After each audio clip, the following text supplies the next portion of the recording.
Olá, mais uma live, são 19 horas. Muito bem, vamos aguardar os nossos amigos e entrando para o nosso bate-papo de hoje, Papo Cabeça. Oi, Lívia, Edu, nossa, precisamos fazer uma live, hein, Lívia? Nossa, linda, vamos fazer uma live sobre percussão. Du, seja bem-vindo também. Opa, o Jeff já entrou, o nosso convidado. Precisamos fazer uma live, viu, Lívia? Não tenho dúvidas que vai ser um sucesso. Então, sejam todos bem-vindos, vamos aguardar o pessoal ir entrando para o nosso bate-papo com o nosso convidado que já está aí, o professor Jeff. Já tem um nome artístico, hein, Jeff? Jeff Paiva. Olha que coisa chique. Aqui é assim. Oi, Herbert, seja bem-vindo, querido. E, Lívia, vamos marcar para que possamos fazer, não sei se talvez o trio de percussão de vocês, você, o Rubão e o outro colega lá, vamos falar um pouquinho dessas experiências de vocês. Bem, enquanto o pessoal está chegando, eu quero aqui agradecer, já que o Jeff está acompanhando, agradecê-lo em função de ter aceitado essa nosso bate-papo. Estava falando agora há pouco, eu já perdi as contas de quantas lives já foram feitas. Vamos ver, uma solicitação para participar do vídeo. Muito bem, vamos entrando, Lenin. Seja bem-vindo. E essas lives, elas têm servido muito como uma live, um bate-papo que vai trazendo informações às pessoas, vai agregando valores, vai abrindo a possibilidade das pessoas colocarem suas ideias, fazendo os seus comentários. E isso acho que é muito importante. Querendo ou não, é uma forma de educar, uma forma de tirar dúvidas, e cada profissional que eu trago, que aceita essa proposta da gente fazer esse bate-papo, tem trazido experiências novas para as pessoas. A todos vocês que estão chegando, sejam todos bem-vindos. Paulo, querido, meu filhão, seja bem-vindo. E eu acho que isso é muito importante. E estamos vivendo dias difíceis, mas nós sabemos que tudo isso vai passar. Oi, Cafu, tudo bem, querido? E eu sei que isso passando, a nossa vida não será mais a mesma. As pessoas têm dito que a nossa vida se tornará a mesma, mas não vai ser a mesma. Eu acho que não pode ser a mesma, porque nós estamos num processo, né, Jeff? Um processo de aprendizagem, sabendo que a gente precisa olhar para os cantos e tentar resolver algumas coisas que é pessoal. E assim nós teremos aí talvez posturas diferentes perante a nossa sociedade. Então, a vocês que estão chegando, vamos aguardar o pessoal chegando. Eu quero aqui falar um pouquinho sobre o nosso convidado, Jeff. É um jovem. Oi, Cidália, Reginaldo, meu querido Cafu, Emily, minha querida Sapeca. Nossa, essa Emily, estou com saudade, viu, Emily? E o nosso convidado, Jeff, é um jovem, e eu fico tão feliz quando eu vejo jovens procurando fazer pedagogia ou fazer história, psicologia, com o objetivo de seguir dando aula. Isso é muito difícil nos dias de hoje. Por quê? Eu acho que massacraram essa classe chamada educadores. E eu sempre falo às pessoas, os educadores em países, por exemplo, onde você tem os imperadores, eles não cumprimentam, eles se curvam, eles abaixam a cabeça perante um educador. E aqui no Brasil foi perdendo, né, esse respeito por esse profissional que forma todos os profissionais. E por isso essa falta de respeito nos dias de hoje, principalmente dentro de sala de aula, partindo das crianças, dos jovens. Por quê? Porque isso foi numa forma vindo de cima para baixo, foi massacrando, pisoteando, e hoje a gente percebe que até mesmo as nossas crianças não respeitam mais os seus mestres. E é isso que nós vamos bater um papo hoje com o nosso convidado Jeff, que ele é licenciado em História, está concluindo sua especialização em Educação 4.0. Amo isso, tá? Aluno como protagonista. Jeff, nós vamos falar sobre isso.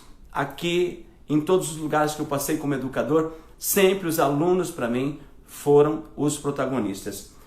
Instrutor de aprendizagem de programa Jovem Aprendiz, foi professor de História Contemporânea no cursinho preparatório Maria Felipa de Oliveira, no Instituto de Estudos Afro-Brasileiro, Manuel Querino. Em 2015 foi conselheiro do Conselho Municipal de Políticas Públicas para a Juventude de Embu das Artes.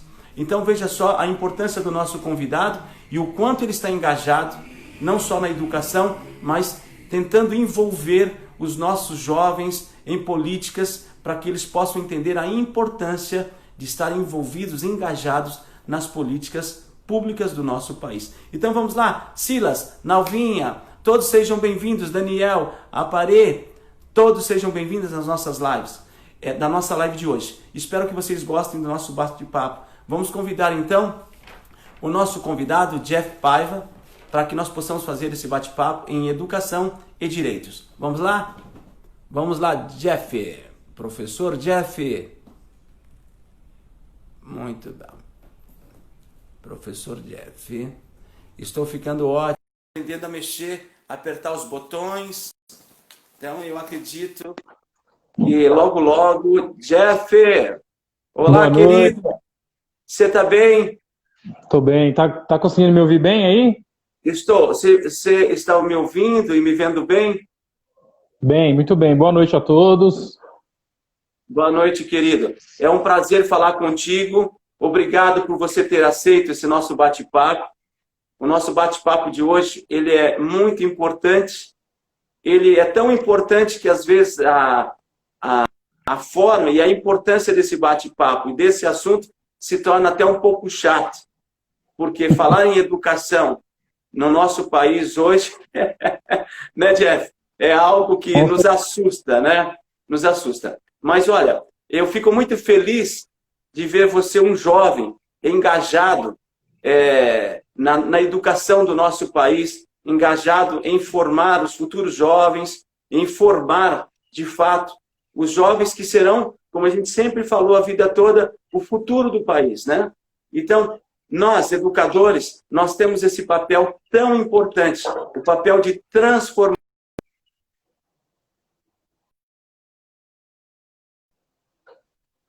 Voltamos. Tinha caído aí. Deu uma travada. Isso, deu uma travada. E como eu estava falando, Jeff, até agora há pouco, antes de te chamar, eu estava falando a respeito de o quanto a carreira do educador, né, o ministério que o educador tem, essa paixão em lecionar, essa paixão em transformar, vem perdendo o respeito.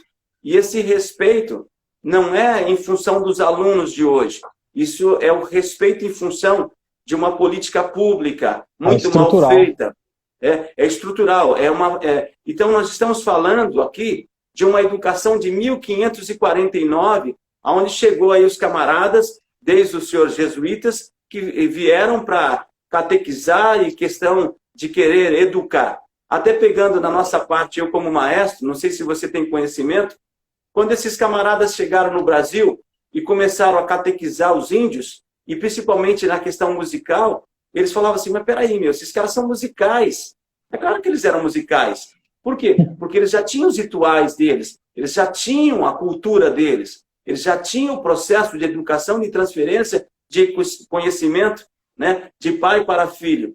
E, na verdade, eles não viram nada, eles viram aquilo que já existia, aquilo que era a forma de ter uma cultura engajada ali no povo indígena. Então, a nossa educação, né, Jeff, é uma educação escravista, de 1549, é uma educação que, até agora, nós estamos com dificuldades de pontuar uma inovação. E fiquei muito feliz em saber que você tem feito especialização em uma pedagogia 4.0.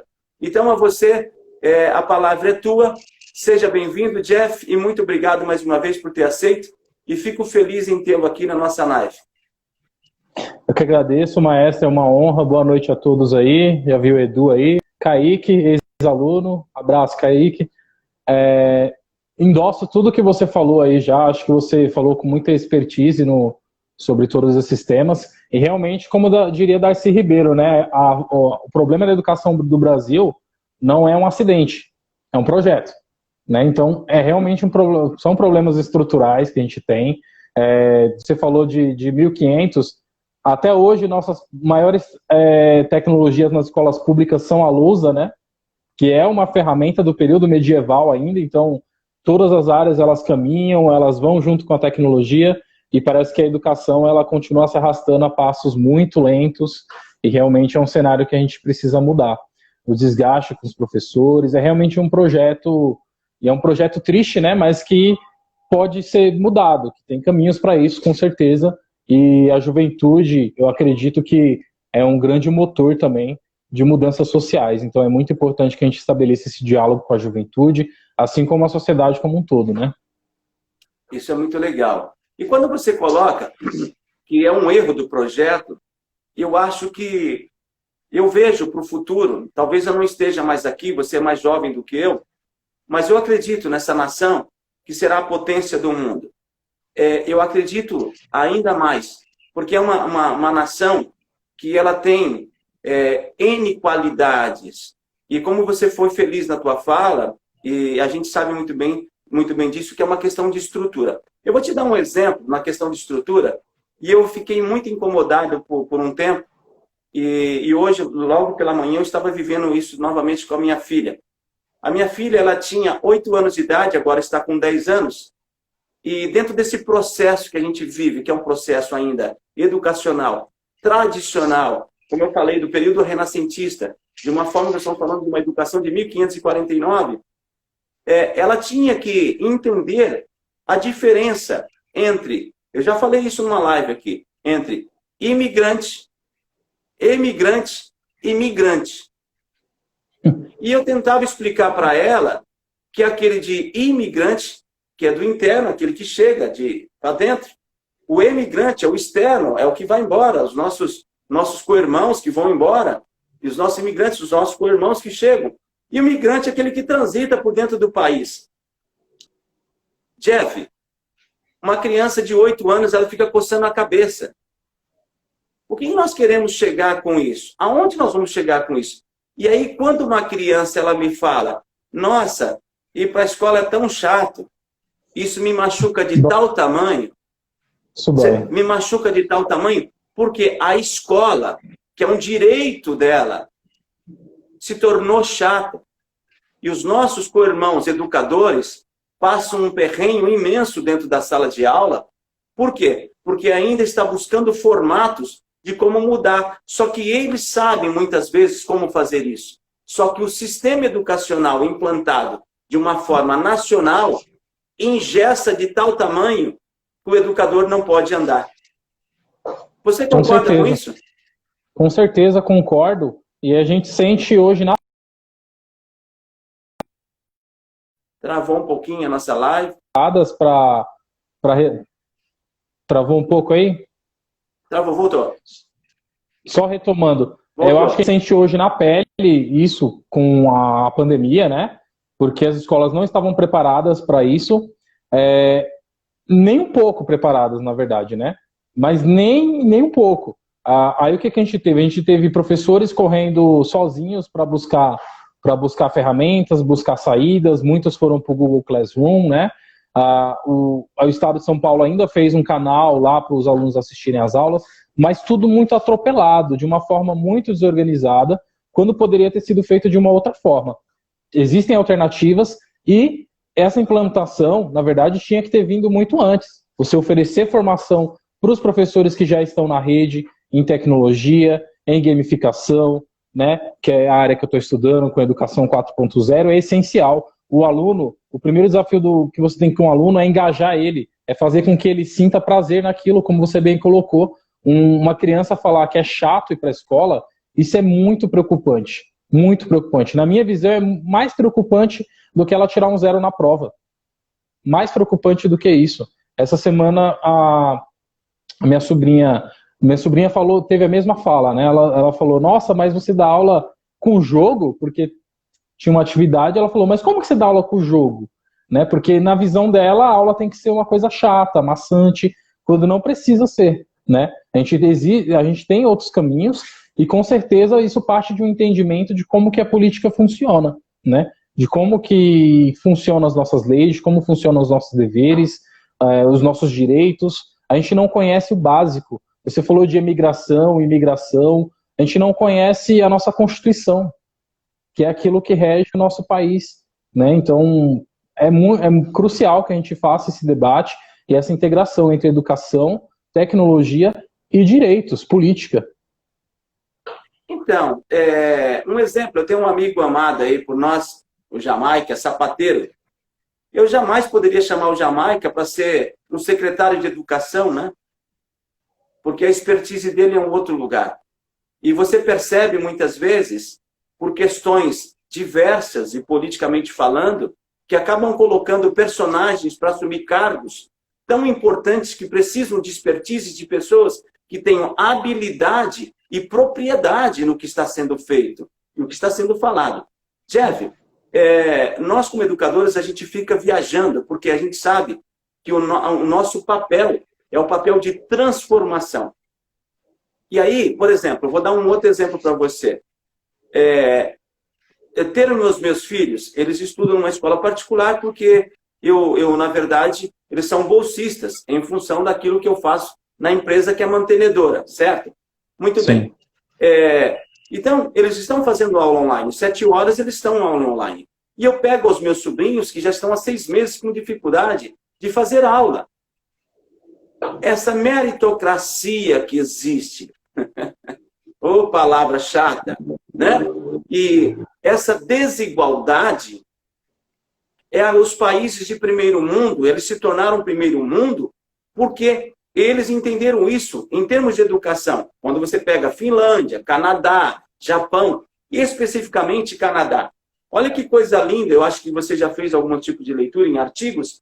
No Canadá, os imigrantes são tratados de tal forma que eles têm que correr para que todos eles têm que estar à altura, pela oportunidade que é dada a eles, à altura de todos os estudantes canadenses. Então, é uma coisa que eu estou falando aqui, pegando dos meus filhos, dos meus sobrinhos, que há uma desigualdade de informação que jamais os meus sobrinhos estarão no pé de igualdade junto aos meus filhos. Quanto mais desigual, quanto menos a gente olhar para baixo e mais desigualdade, mais criminalidade. É isso que nós temos que entender, o papel da educação no país, que é ela que transforma, é ela que vai dar o pé de igualdade, de oportunidade a todos. Então, o Canadá, ele chegou a esse padrão por causa disso. E você falou uma coisa muito legal, né? Quando você fala do 4.0, que é o protagonismo, isso é o que faz os alunos, então, ser parte do processo, mas a parte mais importante do processo. Eu estou enganado, Jeff? Se eu tiver, você me corrija, por favor.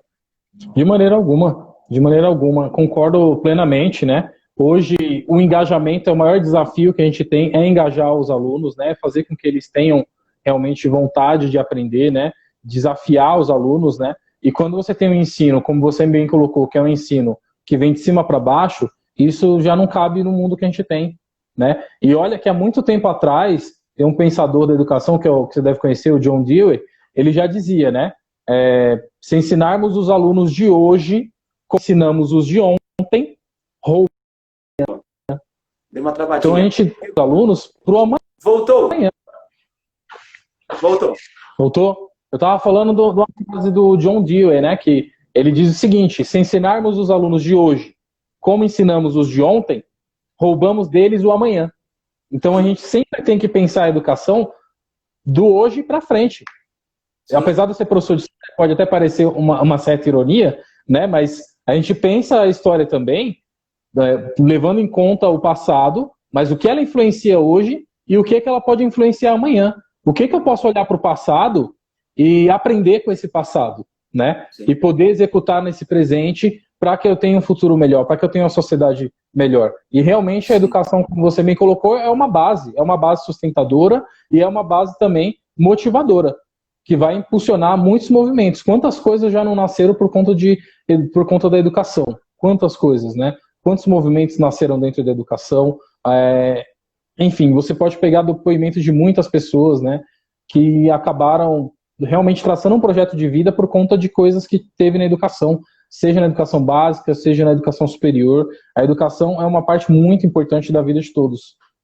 Então, você vê, nós estamos em Taboão da Serra, né? E você é o nosso irmão vizinho aqui, você está em Budas Artes, né? Budas Artes. Isso. Então, e o que acontece? Aqui muito se fala da avaliação do nosso IDEB, que é 6,7 hoje.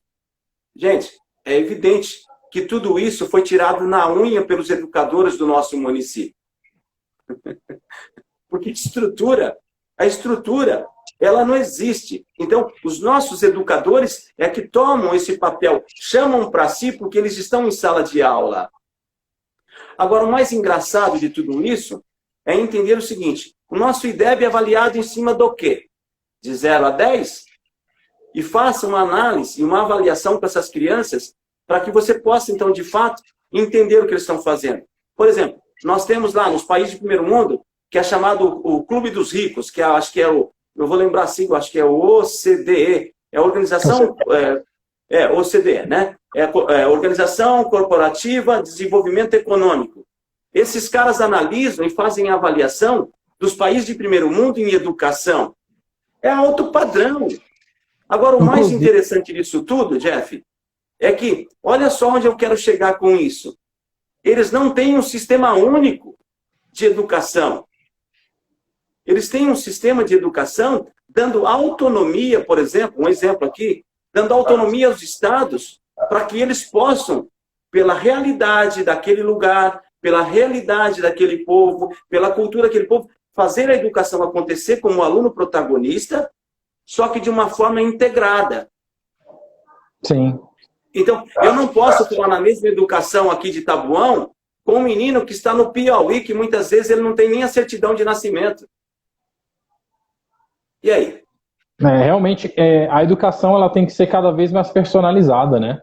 Hoje em dia é muito possível que a gente faça uma educação personalizada, uma educação que vá atender aos estudantes, né, nas suas particularidades e nas suas necessidades.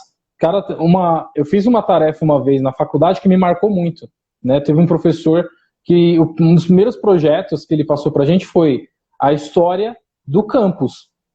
O que foi aquele prédio antes da gente chegar lá? Porque assim, a gente estava num curso de história, mas a gente não parou para pensar o que era aquele prédio antes disso. E aí a gente descobriu que era uma fábrica e que quando virou a faculdade, essa fábrica foi movida para outro lugar e afetou a vida de muitas pessoas que moravam próximos, mas por ser uma faculdade, trouxe comércio para perto. Então, olha o que uma atividade que eu não tinha pensado jamais nisso, em pesquisar a história do prédio que eu estudava, traz de reflexão, traz de conhecimento sobre aquele lugar. Então, imagina o impacto que pode ter uma atividade personalizada pensando nas necessidades de um município. O Edu colocou que lembra disso aí, o Eduardo foi colega lá na faculdade e imagina os impactos e a potencialidade que tem uma atividade como essa. O Edu é maravilhoso, a gente troca muita ideia, uma cabeça brilhante, eu gosto muito de trocar ideia com o Edu, né? Bom, desculpa, Jeff, vocês estão chegando, o Rafa acabou de entrar, todos vocês, Márcia Pazini, sejam todos bem-vindos à nossa live. Estamos aqui com o nosso querido professor, o Jeff Paiva. Eu até brinquei agora há pouco que é um nome já artístico, porque ele deve fazer arte como educador, né, na sala de aula, porque tem que reinventar. Então, você vê que interessante. Eu também. Faço Desculpa. parte de uma companhia de teatro também, no Campo Limpo. Olha que legal. Então é um artista mesmo. Com vocês, Jeff Paiva. Olha que chique, hein? Bom, Jeff, e olha só, nesse discurso que a gente está usando aqui, em relação à importância dessa educação, que ela, desculpe, com todo o respeito a todos nós, educadores,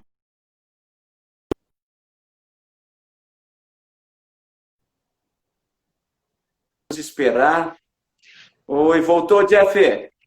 Voltou? Está me ouvindo bem? Estou ouvindo. Estou ouvindo. Voltou? Muito bem. Então, e como eu estava te falando, nós estamos dentro de uma falácia. Agora, eu queria fazer uma pergunta a você. E a gente bem sabe, porque eu não costumo construir nada desconstruindo alguma coisa. Porque a gente sabe o problema. O problema do país, de fato, está na questão, nesse desenho político, nesse desenho de interesses particulares, interesses direcionados, porque eles deveriam fazer, na verdade, um estudo de saber que a política é algo que nós deveríamos pensar como uma questão humana. São líderes... Sim. Porque, Jeff, vamos lá. Quem foi Margaret Thatcher? Mão de ferro, a mulher mão de ferro. Ela se tornou um ícone, uma celebridade. Sim. Mandela, um ícone, uma celebridade. Brigou, lutou pelo povo. Né? E nós temos aí, podemos estar falando de diversos grandes nomes no mundo. E eles não entenderam, ainda o nosso país, quem é a nossa celebridade? Quem é o nosso líder social que vai dizer, olha, precisamos transformar de fato. Porque a nossa educação, ela é a alma da sociedade. Um povo civilizado é um povo educado. Um povo educado é um povo civilizado. Por quê? Porque nós estamos dentro de uma falácia. Então, quando você coloca que nós devemos, então, ter o aluno como protagonista, que nós devemos olhar, então, de uma forma diferenciada o nosso aluno, é sinal que nós estamos olhando de uma forma humana. Porque Sim. nós transferimos conhecimento. Não é verdade, Jeff? Com certeza.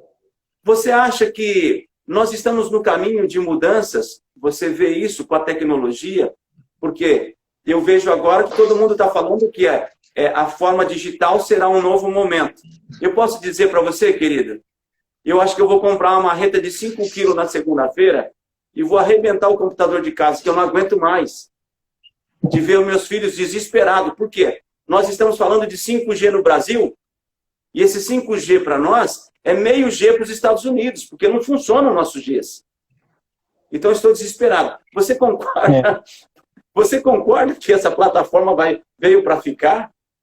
Olha, é uma questão muito complexa, porque é o seguinte, como eu falei, a educação ela tem que acompanhar o avanço da tecnologia, isso é fato, porque a tecnologia vai estar em todas as áreas, só que esse avanço tem que ser bem feito. Tem que ser bem feito. Eu faço parte de uma iniciativa chamada Grupo de Educadores da Google, né, que incentiva os professores a se apropriarem das tecnologias, né, e aprenderem como utilizar a tecnologia dentro de sala de aula, né. Eu acho que a educação tem que acompanhar a tecnologia, mas você tem que fazer isso da forma correta. Usar a tecnologia na educação não é você criar um ambiente virtual, distribuir um monte de atividade, um monte de vídeo para o jovem assistir e responder um monte de questionário e formulário. Não é isso. A tecnologia tem que ser utilizada de uma boa maneira. Todas as tecnologias que a gente tem na história, elas servem tanto para o bem quanto para o mal, né? A dinamite ela não foi inventada para ser usada em guerra, tampouco o avião, né? Então acho que a gente tem que pensar como utilizar essa tecnologia dentro de sala de aula. Sabe por quê? Porque o jovem, no mundo real, ele vai ter contato o tempo inteiro com a tecnologia. A tecnologia já está na vida dele. E se ele entra para a sala de aula e ele não percebe essa tecnologia lá, é como se ele estivesse em um mundo parado no tempo. E isso não atrai ele, não engaja. Não está preparando ele para o futuro. Então a gente precisa de letramento digital. É pegar a criança lá no ensino fundamental e ensinar ela como navegar na internet, como diferenciar uma notícia verdadeira de uma notícia falsa, curadoria. Existe esse campo da pedagogia hoje chamado letramento digital. Então eu acho que é por esse caminho, não é jogar o aluno numa plataforma, encher de conteúdo para ele responder e pronto, né? E sobre um outro ponto que você colocou, eu acredito que na parte política, o nosso primeiro desafio é quebrar o preconceito das pessoas como um todo, né? Das pessoas entenderem. Normalmente as pessoas pensam que política é o quê? Política é feito por político e política é feita em Brasília, na Câmara e outro lugar. Não é isso. Política está o tempo inteiro na nossa vida. E se eu excluo a política, eu estou delegando ao outro que decida por mim. Olha como isso é importante. As pessoas têm que entender que política é feita o tempo inteiro. Política é você decidir qualquer coisa da vida em sociedade. Então acho que esse é o primeiro desafio que a gente tem. Sim. Sim. E, olha, entrou aqui, você falou que fez faz parte de um grupo de teatro, a Nadir, que é atriz, ela perguntou qual o grupo de teatro que você participa. Ah, tá, eu acabei nem vendo ali. É Companhia Nostra Drama. CIA Nostra Drama. É uma companhia de... Nossa Dama. Isso, Nostra Drama. A gente fez um trocadilho aí com o Trocadilho. nome dele, aí ficou Nostra Drama.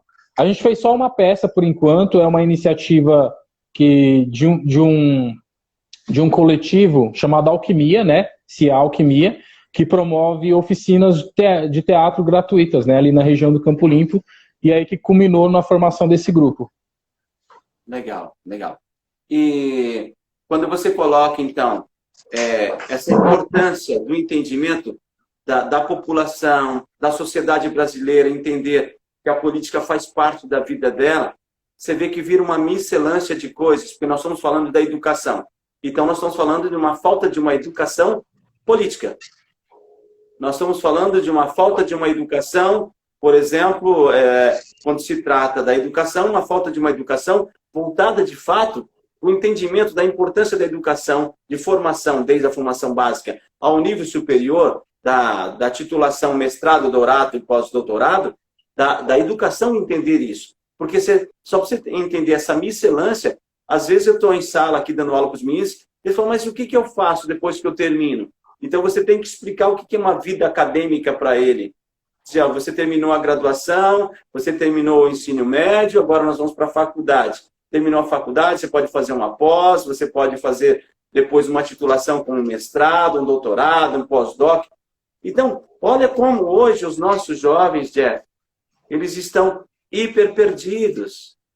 Por quê? Porque você agora, nessa sua visão, no estudo da educação 4.0, vai trazê-los para o conhecimento e fazer com que ele seja parte do processo de formação. Isso é muito importante, né? Sim, com certeza. Olha o Binho aqui, que é o Rubem Alves, né? Ele diz assim, um país sem educação é um país sem democracia. Limita, né? Ele tira... na verdade, é o direito, né? É o direito que nós colocamos. Qual é esse direito? Engraçado, lá no artigo 5º, eu fiz advocacia em 92, e eu jamais esqueci isso. Todos são iguais perante a lei. Chique. Agora, exceto a igualdade aos iguais e a desigualdade aos desiguais. Eu fiquei aquilo, exceto a igualdade... Hã? É quase um paradoxo. Igualdade aos iguais e desigualdade aos desiguais. Por que isso? Porque foi criado isso dentro do artigo, nos seus incisos, que, um exemplo, o cara que ele não sabe ler e escrever, almoçou, passou em frente ao Palácio dos Bandeirantes, uma grama bonita, ele falou, rapaz, vou deitar um pouquinho embaixo dessa árvore. Só que tinha uma placa, um exemplo, proibido deitar na grama ou pisar na grama. Pena de reclusão 3 anos. E está lá o cara deitado. Então, você não pode adotar e praticar a lei em cima daquele que é desigual, ele não sabe ler e escrever.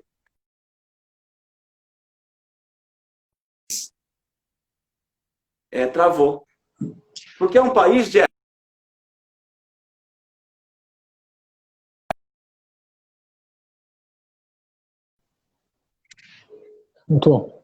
Que é um país que faz as suas leis pensando já no diferente.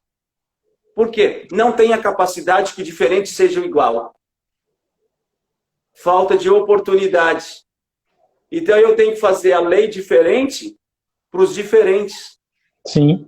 Então vamos fazer, ao mesmo tempo que se faz, vamos igualar. Oportunidade a todos, educação de qualidade a todos, oportunidade para que todos estejam usando, todos são iguais perante a lei. E sem exceto. Você concorda comigo, querida? Concordo. Tem uma imagem muito legal que rola na internet. Boa noite, Lenin. Um aluno aí que eu não vejo há bastante tempo, Lenin. Boa noite. Lenin. Seja bem-vindo, Lenin. Tem uma imagem muito legal que rola na internet, você já deve ter visto com certeza, que é um exemplo de 3 pessoas que vão assistir um jogo de futebol, né? E aí, uma pessoa não consegue enxergar, porque tem um muro na frente, né? Ela é muito baixinha, não consegue ver. A outra pessoa, ela precisa de um caixote para ela conseguir enxergar, né? E a outra pessoa não precisa de nenhum caixote, porque ela é bem mais alta que o muro, ela consegue ver. Só que o que a gente acaba fazendo na nossa política? A gente acaba, nessa questão de igualdade, dando um caixote para cada um. Mas aquele que é mais alto, ele não precisa desse caixote, porque ele já é mais alto que o muro. Um precisa de um caixote só, e o outro, que é o mais baixinho, ele vai precisar de 2 caixotes. Né? Então, eu acho que é muito essa questão de você realmente dar equidade, né, nas relações, e isso não só na educação, mas em todos os campos. Tanto economicamente, na segurança, na saúde. As pessoas, elas não são um padrão. Não existe uma forma do ser humano. Ele não vem definido. O ser humano, ele é complexo, ele tem que ser olhado na sua complexidade. E aí você chama, por isso que você vê a educação, ela ser uma educação olhando para o particular, né?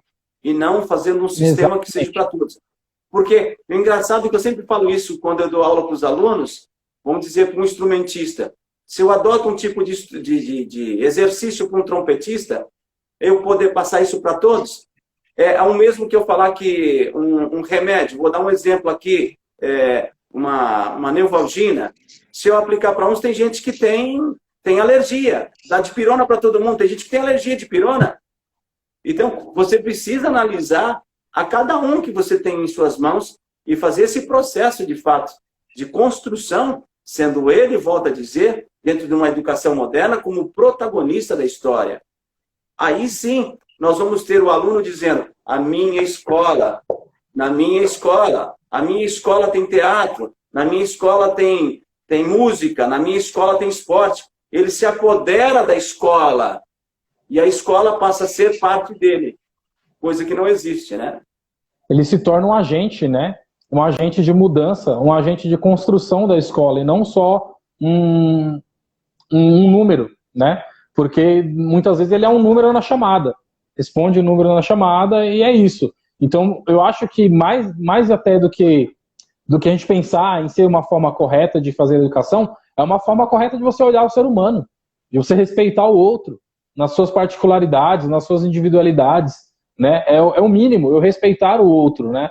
E quando eu coloco alguém em um lugar e digo, olha, você tem que sentar dessa forma, você tem que fazer desse jeito, você tem que olhar dessa forma o mundo, eu tô podando essa pessoa. Então a educação tem que ser diversa, tem que ser personalizada cada vez mais. E isso é muito bom, porque um lugar que todo mundo pensa igual, ninguém precisa pensar. Então quando você tem um lugar que pessoas pensam de formas diferentes e elas trocam esses saberes, é uma construção. Entendi. Alô? Oi, Jeff? Tá ouvindo? Agora voltou. E como fazer isso, Jeff? Você tem conseguido fazer isso no seu particular em sala de aula? Olha, então, eu estou num novo desafio agora profissional, né?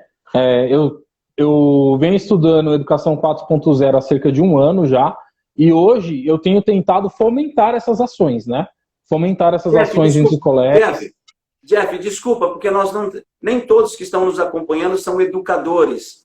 Você pode, antes de você entrar, você pode até explicar e depois falar um pouco, você como convidado, sobre essa nova visão do que seja a educação 4.0, que é a 4ª geração da indústria, gente. Isso, mais ou menos esse o eixo. São quatro pilares que eles usam. Então, você pode depois colocar isso para as pessoas que estão nos acompanhando, nos ouvindo, nos assistindo? Sim, com certeza. Mas trocando em miúdos, a educação 4.0 ela é uma educação centrada no aluno, né? Onde o professor vai ter um papel de mediador do conhecimento. Porque o conhecimento ele já está posto no mundo. O professor não tem mais o papel de passar esse conhecimento, mas de mediar ações que façam com que esse aluno ele encontre esse conhecimento através de situações onde ele vai pensar em problemas que ele tem práticos na vida dele, que ele pode encontrar, para que essa educação seja uma educação que realmente faça sentido, né? Ele vai estudar a fórmula de Bhaskara? Ele vai estudar a fórmula de Bhaskara, mas pensando em como aplicar essa fórmula de Bhaskara no mundo. Ele não vai partir da fórmula em si, mas primeiro o problema. Dar-se um problema para esse aluno, né? Existe até um conceito chamado educação baseada em problemas, que é justamente isso. Você dá um problema primeiro, porque esse problema torna aquela situação real para ele, e tornando a situação real, ele sente a necessidade de buscar o conhecimento, de buscar o conceito. Então, E isso utilizando as tecnologias muito dentro de sala de aula, né? E fazendo com que o aluno seja parte da construção desse conhecimento, né? Não seja passivo, ele seja um agente ativo nesse processo. Isso é muito importante. Eu acho que é isso que faz, na verdade, se tornar uma educação de primeiro mundo, uma educação do século. Essa organização que nós estamos falando agora há pouco, que estuda, é a educação que faz avaliação dos países de primeiro mundo, aonde você pega, por exemplo, o Canadá, volto lá atrás, porque eu gosto muito de estar acompanhando esses países. 55% do Canadá, da classe adulta, eles estão 55%.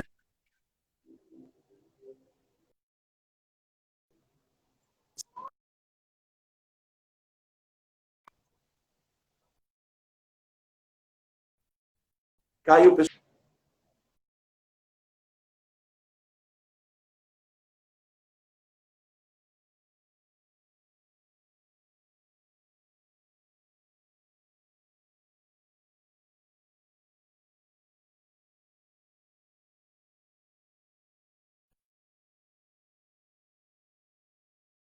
Nós estamos falando que isso é um mérito.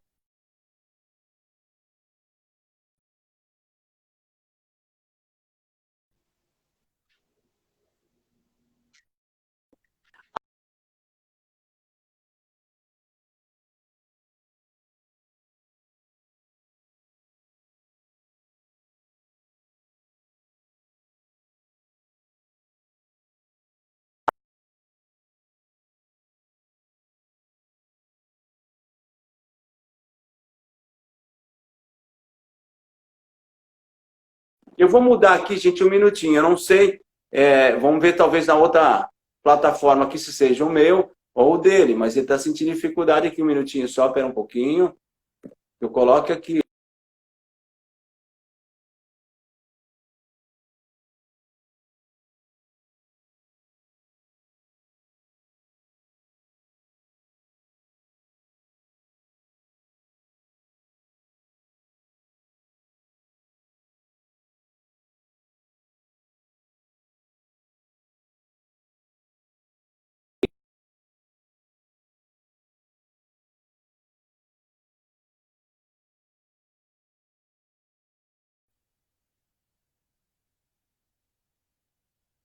Como eu estava falando, eu vou continuar enquanto ele vai tentando reconectar, que eu estava falando.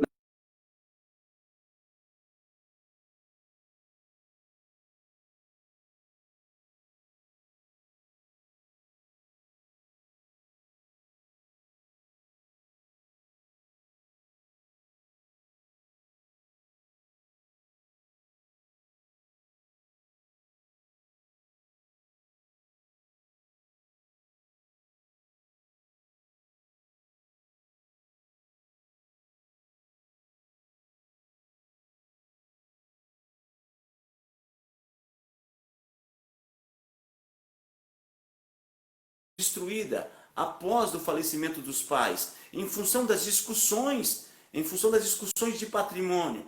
Porque não foram eles que construíram isso.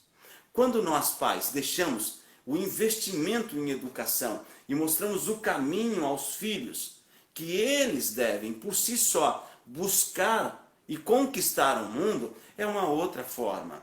Então, é fundamental. Isso é igualdade em educação. E como nós temos 65% de uma massa oprimida, eles não têm essa oportunidade. Então nós devemos vender o que for, lutar constantemente por uma educação de qualidade aos nossos filhos. Vou chamá-lo novamente, vamos ver se ele já entrou. Não está aparecendo aqui o Jeff, mas vou tentar. Vamos tentar aqui, ver se eu consigo. Aqui, apareceu. Vou tentar solicitar novamente. Aguardando o professor Jeff Paiva. Então, é um ponto de vista meu. Por quê? Opa, estão voltando. Jeff, voltamos. Voltei, eu peço desculpa, maestro. A internet aqui tá com problema, tô com um problema sério aqui de conectividade. Sabe o que acontece? É muito G num lugar só. É muito G, Jeff. É essa qualidade exuberante que nós temos da internet no nosso país, né? Muito bem. Jeff, eu estava colocando aqui, e está se avançando aqui o nosso horário, e eu não quero perder nossa live. O bate-papo é tão gostoso. Quando eu falei lá no começo, é um bate-papo tão importante, que ele se torna até chato. Então, por quê? Porque nós devemos, e você foi feliz na sua fala, as pessoas precisam entender a importância da política na vida delas, em discutir políticas educacionais, políticas de trânsito, políticas, N tipo de política. É isso que nós estamos fazendo, porque é importante. Sim. A educação e os seus direitos, os direitos das pessoas. Não sei se você acompanhou, eu estava falando agora há pouco, que é uma opinião minha, que nós pais, você que é jovem talvez não seja, mas o que nós devemos fazer é investir de toda forma, com todo o sacrifício. E às vezes não é só financeiramente, mas é com a luta, levar o filho à escola, acompanhar, para que ele seja o protagonista, para que ele consiga, com esse ensino, com essa formação, buscar na sua vida as suas conquistas. E não discutir depois com os irmãos e compartilhar e fazer a partilha de bens em função daquilo que ele não construiu, porque faltou estrutura educacional para que ele tivesse pernas para ele mesmo conquistar. Não sei se você concorda, é meu ponto de vista. Com certeza. E digo mais ainda, dos pais entenderem esse processo educacional também e participarem. Por que não contribuírem nesse processo, né, em projetos, fazerem parte também do projeto escolar, né? Existem muitos países, como você bem colocou, que a comunidade, inclusive, participa dos projetos escolares. Eu gosto muito da ideia de um mundo escola, né? Você pode aprender em todos os lugares. Então, por que não entender todas as pessoas que estão ao meu redor como agentes também dessa educação, né? Como agentes desse processo de aprendizagem? Por que é tão subjetiva essa questão do direito? Porque a criança, todos nós, tem o ECA aí, né, que é o Estatuto da Criança e do Adolescente, todos eles têm o direito. Agora, ter o direito é uma coisa. E cadê o direito? Como ele pode exercer esse direito?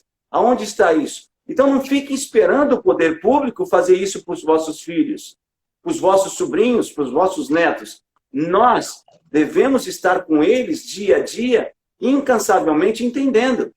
Porque, por exemplo, nessa pandemia, esse processo de aprendizagem das crianças está um caos. Eu vivo isso na pele com os meus 2 filhos. Então eu tenho vontade de mastigar, tem hora o computador que trava, como está travando a nossa internet, e as crianças ficam em paranoia. A minha filha chegou e encostou na porta e falou: papai, eu não aguento mais fazer aula online. Eu não quero mais. Por quê? Você imagina uma criança de 10 anos saturada.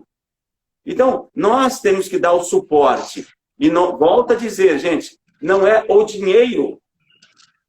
O dinheiro, eu estou falando de estar lado a lado, um desafio da criança, do adolescente, pela construção dele. Está engajado nesse projeto de formação, dessa educação que é tão importante.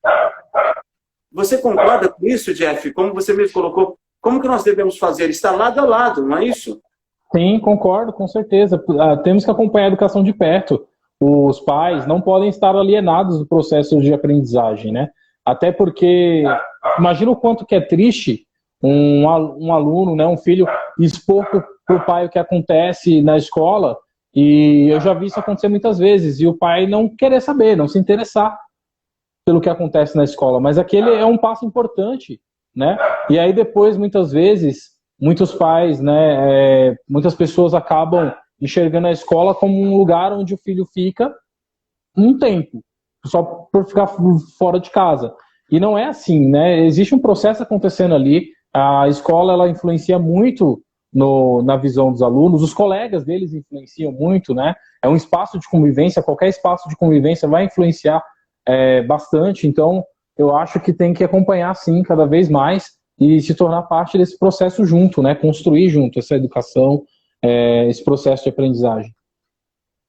E não só dentro de casa, né, Jeff? Mas também acompanhar e querer saber como está indo a vida do filho dentro do processo de aprendizagem, dentro da escola mesmo. Porque nós estamos hoje travou de novo. Nós estamos hoje vivendo uma situação que muitas vezes nós educamos, porque a escola não é papel de educar. A escola é um papel de ensinar. Educar está no nosso papel. Nosso papel de pais, de responsáveis pela tutela de uma criança, está no papel de educar. A escola está no papel de ensinar. Então, porque quando os familiares, eles têm a falta da estrutura e dá esse papel ao educador, nós perdemos muito mais tempo numa sala de aula para aquietar as crianças, os jovens, para que eles possam ser ensinados. Porque nós estamos perdendo tempo com o processo do educar. Né, Jeff? Eu acredito que é um papel que cabe a todos, né? O papel da educação. Claro que primeiro vem dos pais, né? Mas o papel primordial, como você bem colocou, dos professores não é o de trazer os valores, né? Os valores primeiros daquela criança, daquele adolescente, ele vai conhecer através da família. Você citou o ECA, inclusive tem uma atribuição lá que diz que a educação é um direito, né, de todas as crianças, adolescentes, e é um dever do Estado, da família e da sociedade. Então, inclusive, a sociedade tem o dever de zelar por essa educação. Daí a importância de a gente entender qual a importância da política dentro da educação e dentro da sociedade como um todo. Porque se você for olhar a lei, todos nós somos responsáveis em zelar pela educação das crianças.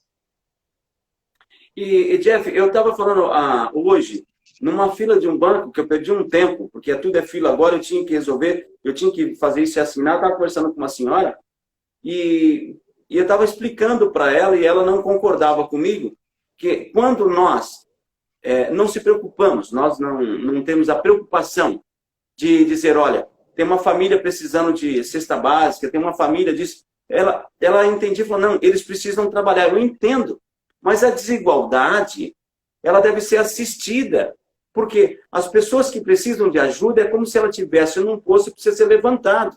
Então, quando nós falamos das nossas crianças, das nossas juventudes, nós não podemos deixar de olhar por aqueles que não estão sendo bem assistidos, porque nós estamos sendo coniventes com o sistema, conivente com sistemas que está maltratando, está judiando, sufocando e até mesmo exterminando futuras gerações que estão aí. Então, você foi muito feliz na sua fala dizer que a sociedade tem que estar engajada num processo como um todo. Não olhe para o seu filho, para o seu neto, para o seu sobrinho, deixando o outro de lado, dizendo que não é preocupação sua, porque ele, se não for assistido, é ele que muitas vezes, Deus me livre e guarde, que acaba tirando a vida dos nossos em função da desigualdade. Muitas pessoas Ele também. Ele não tem culpa de estar num desafio desse. Nós temos que orientar. Por isso que você já sabe que nós temos a Associação Músicos do Futuro, e é uma instituição que está indo para 25 anos, aonde deu oportunidade para mais de 7.700 alunos. Oportunidade, Jeff. Meninos e meninas que estão estudando fora do Brasil, outros que estudaram aqui, já fizeram mestrado, doutorados no Brasil, meninos que não seguem música, mas que estão muito bem, com uma cabeça completamente diferente. Oportunidade assistida a todos aqueles que precisam de ser assistidos. Jeff, querido, nós estamos chegando no final da nossa live, falta 5 minutos, eu não quero perder a gravação dessa live, porque eu já perdi algumas, porque na hora que você coloca o IGTV, se passa, ele já... Eu queria que você desse as suas considerações finais, e eu quero mais uma vez agradecer a você pelo carinho em ter aceito. Eu quero também que você venha aqui tomar um café comigo, tá? Se for o caso, nós podemos comer um pão. Se for o caso, nós podemos comer um pão com ovo na padaria, que eu amo pão com ovo, e a gente pode trocar mais ideias, que é importante nós falarmos de educação, de projetos novos, projetos inovadores, né?